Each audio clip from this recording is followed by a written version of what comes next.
Hello Eurovision friends, thank you so much for coming to my channel Eurovision Histories for this, another edition of Eurovision 2025 latest news.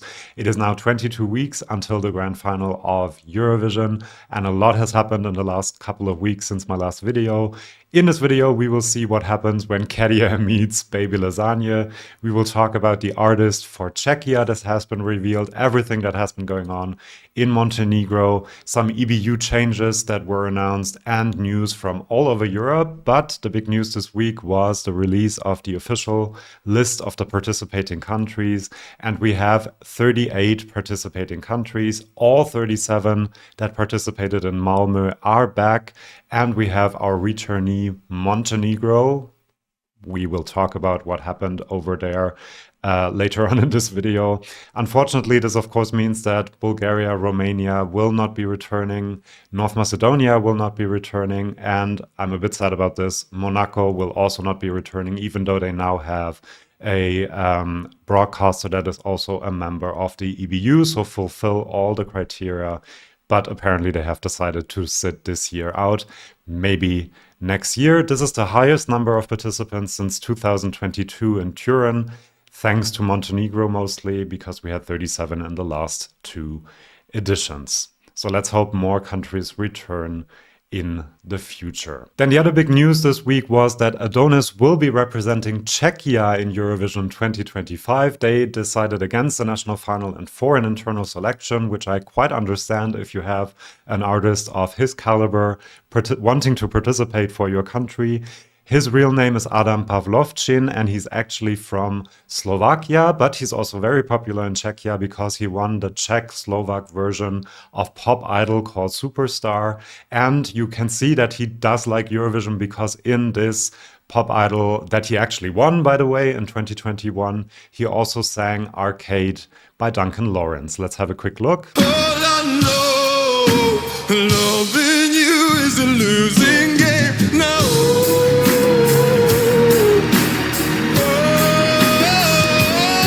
And after winning Superstar, he has been very successful in Czechia, having 2 top 10 hits and 1 top 10 hit in Slovakia as well. He's been quite successful on Slovak radio, and he has opened for Dua Lipa and Sarah Larsson on their tours. And he told Vivi Blogs in the first interview that he participated in a lot of songwriting camps. He had 5 songs that he was supposed to choose from, but then the song that got chosen for Eurovision was a song that he didn't have in mind. He didn't write for Eurovision, which is something that I like to hear because I don't really like songs written especially for Eurovision. And he says it's a cheeky, uncompromising song about regaining your internal power and not caring so much about what everyone else thinks. So kind of a lyrical continuation of Czechia's song last year. And maybe him participating will raise interest in Slovakia, and we might see Slovakia back at some point as well.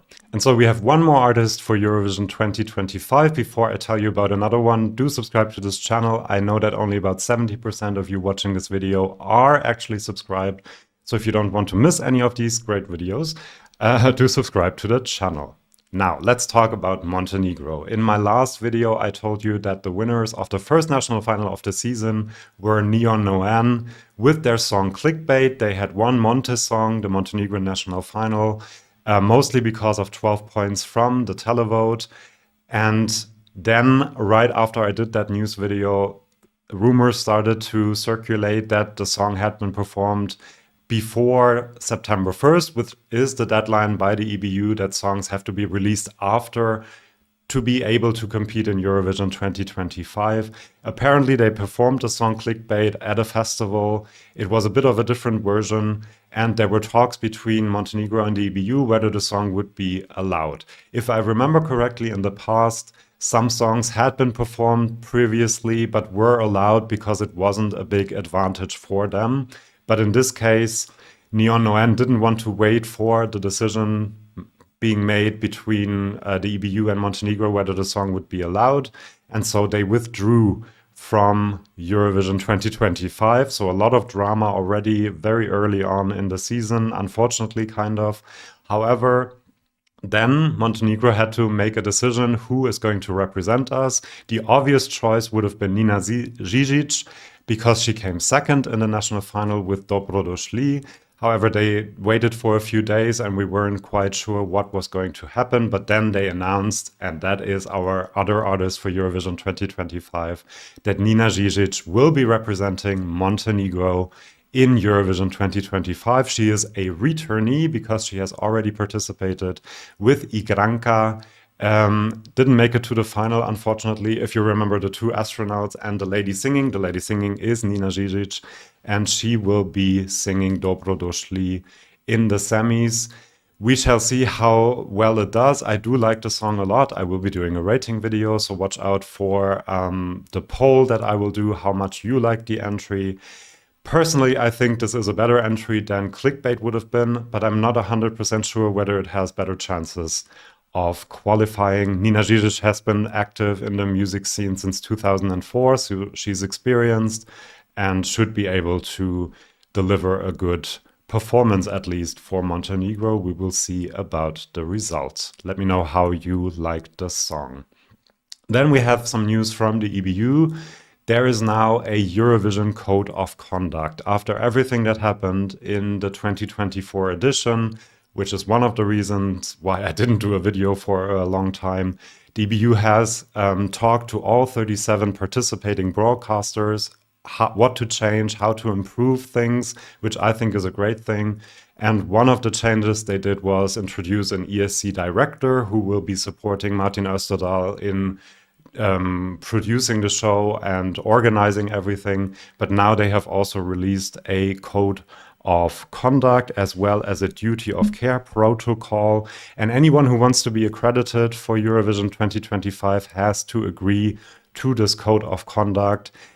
Basically, they want to fulfill the aim that Eurovision has of being respectful, of inclusion, and basically create a better experience for all artists and people involved in the whole process, because that wasn't always the case in 2024. Some of the changes that will be made is that there will be zones backstage where filming is completely prohibited. As you know, the Jost Klein incident had something to do with being filmed right after his performance. There will be more closed rehearsals, which for us is a bit sad because we will have less impressions of the entries, but for the artists it's probably better that they can calmly and without any quick criticism from us or the media, the fans, really rehearse their songs in peace and quiet, so to speak. They will also try to improve the rehearsal schedules to make sure that artists have enough time to recuperate between rehearsals. And there will be a welfare producer that artists and delegations can talk to if there are any issues. So a person that is really the go-to in cases of conflicts. I think these are good changes. I do understand why they are necessary. For some fans, it might be a bit sad not to be able to see a lot of the rehearsals. But anyway, they have also invited media to participate in a workshop on how to report the Eurovision Song Contest, how not to engage in mis and disinformation, and I think that is a great idea as well. Let's get to some of the countries. In Italy, the Sanremo artists have been revealed. We have a few returnees, as always. Massimo Ranieri, who represented Italy in Eurovision 1971 and 73 and who came 8th in Sanremo 2022, will be returning. I'm a bit excited about that because I like his energy. Then we have Fedez Irama, who I'm quite excited about returning, who are Sanremo alumnus. And then we have former Eurovision participant Francesca Michelin, as well as Achille Lauro, who of course represented San Marino. The top three in the odds at the moment don't include any of these artists that I just mentioned. They are Elodie, Georgia, and Ollie. At the moment, quite excited to hear all these songs and to find out who will be representing Italy at Eurovision. Then we have a clip of the week from Het Grote Son Festival Fest, which happened in Amsterdam. Lots of fun clips, so check those out. But my favorite clip was Baby Lasagna meeting Käärijä. Let's have a quick look.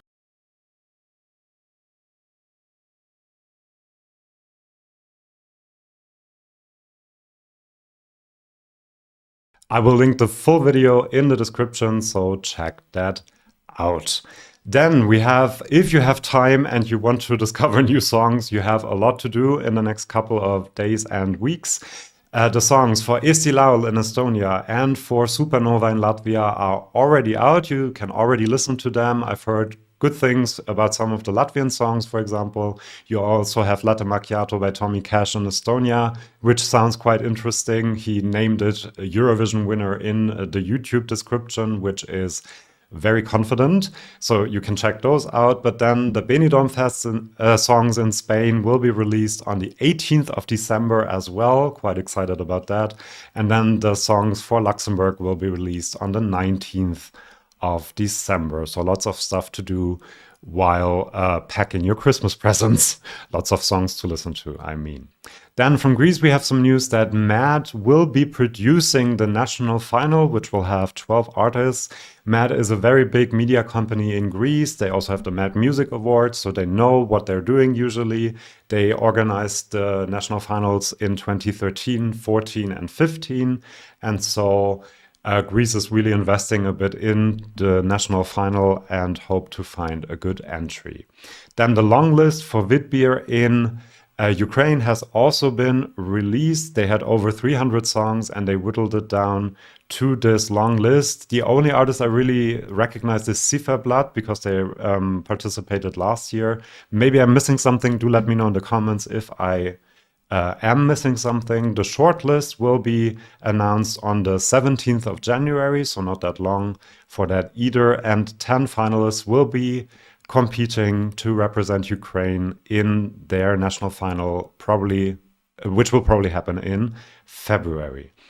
Then we have the 12 EMA entries in Slovenia as well. Again, the only artist I recognize there is Clemens Lokonja, who hosted, I think, the EMA in the past and who's also a comedian. I found some of his videos quite funny.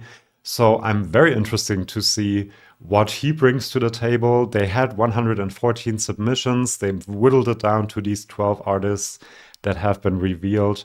And the national final will happen on the 1st of February. Then we also have 24 artists that will compete in Malta. Their names have also been revealed. We have Käärijä and Fabrizio Faniello, who will be returning. Even though saying this, I did the same mistake last year that I thought Käärijä was returning, but there's someone who has exactly the same name. So guys, if you're from Malta, do let us know in the comments which Kurt it is. However, I'm quite sure that Fabrizio Faniello will be returning as part of JVF. He represented Malta twice in the early 2000s. Quite interested to see what he brings to the table now. And obviously there are lots more names that we know from previous Maltese national finals competing here again as per usual, so to speak. In Lithuania, we have the list of 45 names that will compete in the national final.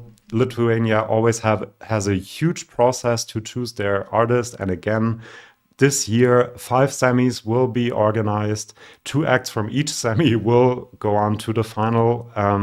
These semis will start on the 11th of January, and we have 2 returnees, Ieva Zazimauskaite from 2018 and Vilija Matačiūnaitė, from 2014 will try to represent Lithuania again. In Serbia, we also have a list of artists, 30 to be exact, that will be competing in Pesmase Eurovision. No returnees really. Former Eurovision artists, I mean, no Constracta. I'm a bit sad about that. However, we have Filari, who participated in the last 2 national finals and who had a great song last year. I really liked it. And then we have Prince as well, who came second a few years back. The semifinals will happen on the 25th and 27th of February, and the final will be on the 1st of March. They had over 200 submissions, I think, and they found their 30 artists. And last, but very much not least, we have 24 artists competing in Dora to represent Croatia. No LED 3 this time. I don't really know any of the artists, to be exact. So people from Croatia, do let us know in the comments whether there's a favorite, someone very famous who's participating. Do let us know. and thank you for that. These are all the news I have for you today. Please do subscribe. As I said, more news videos and my rating video of the Montenegrin song will be coming out. So I hope to see you soon. Bye bye and see you soon.